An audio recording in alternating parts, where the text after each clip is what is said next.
नमस्कार मित्रांनो, मी अक्षय खांडेकर, शेतकरी मित्र या आपल्या युट्यूब चॅनलमध्ये आपल्या सर्वांचं मनापासून स्वागत करतो। मित्रांनो, आज या व्हिडिओमध्ये आपण अण्णासाहेब पाटील आर्थिक विकास महामंडळ या योजनेबद्दल सविस्तर माहिती जाणून घेणार आहोत। तर अण्णासाहेब पाटील आर्थिक विकास महामंडळ या योजनेबद्दलचे 6 पॉइंट आपण या व्हिडिओमध्ये कव्हर करूया। जर तुम्हाला स्वतःचा व्यवसाय सुरू करायचा असेल किंवा बँकेकडून कर्ज घ्यायचं असेल तर हा व्हिडिओ तुमच्यासाठी आहे। व्हिडिओ शेवटपर्यंत नक्की बघा।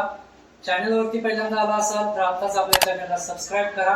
अशीच नवनवीन माहिती आपल्या चॅनलवरती येत राहते। चला तर मग पाहूयात ते 6 पॉइंट नक्की काय आहे। तर मित्रांनो, पहिला आपला जो पॉइंट आहे तो आहे की अण्णासाहेब पाटील आर्थिक विकास महामंडळ म्हणजे नक्की काय।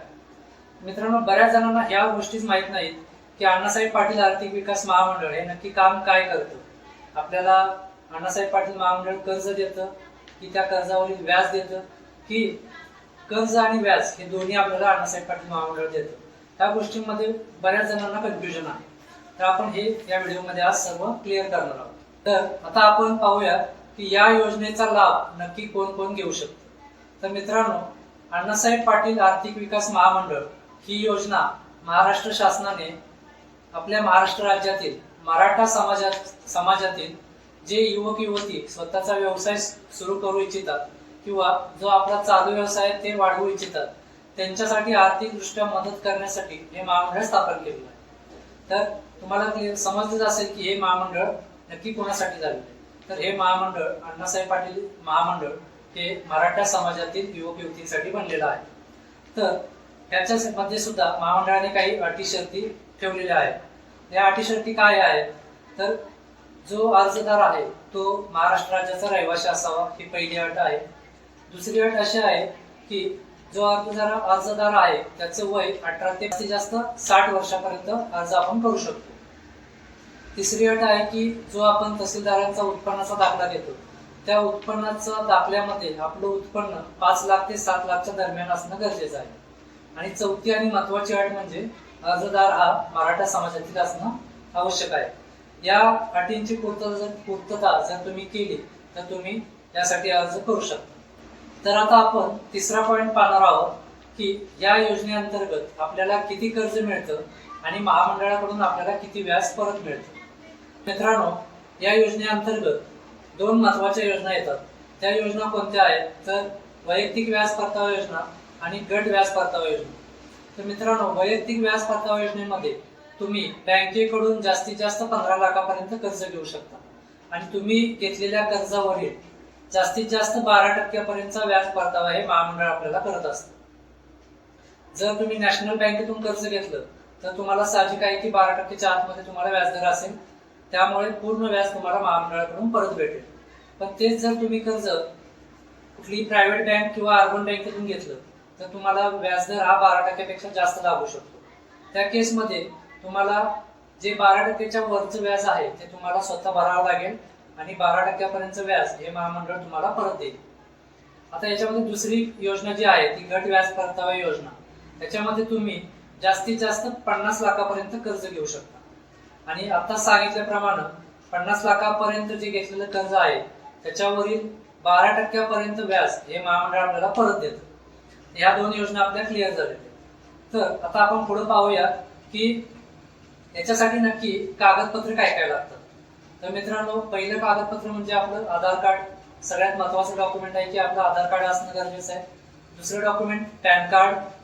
तिसरं आपला शाळा सोडल्याचा दाखला किंवा कास्ट सर्टिफिकेट जातीचं प्रमाणपत्र आणि चौथं आपला एक passport size photo, mobile number आणि मेल आयडी हे बेसिक डॉक्युमेंट आपल्याकडे असणं गरजेचं आहे।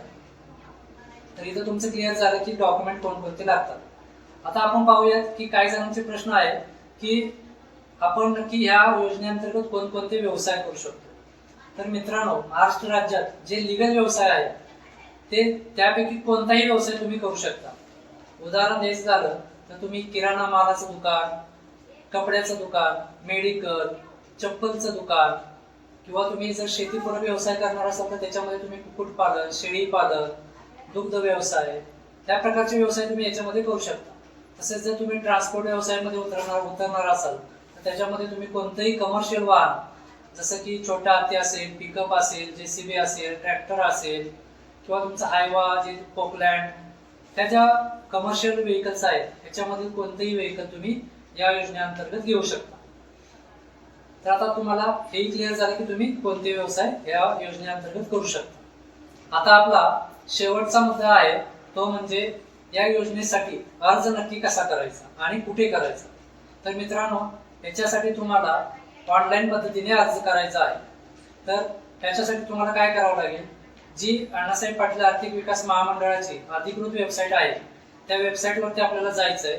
त्या वेबसाईटवरती गेल्यानंतर सुरुवातीला आपल्याला तिथं आपली नोंदणी करून घ्यायची. नोंदणी केल्यानंतर तिथं आपली वैयक्तिक माहिती सगळी भरायची, कागदपत्र अपलोड करायची आणि जो काय आपला फॉर्म आहे ते एकदा व्यवस्थित चेक करून फॉर्म आपला सबमिट करायचा. त्या वेबसाईटची लिंक मी खाली डिस्क्रिप्शन मध्ये पण देईन.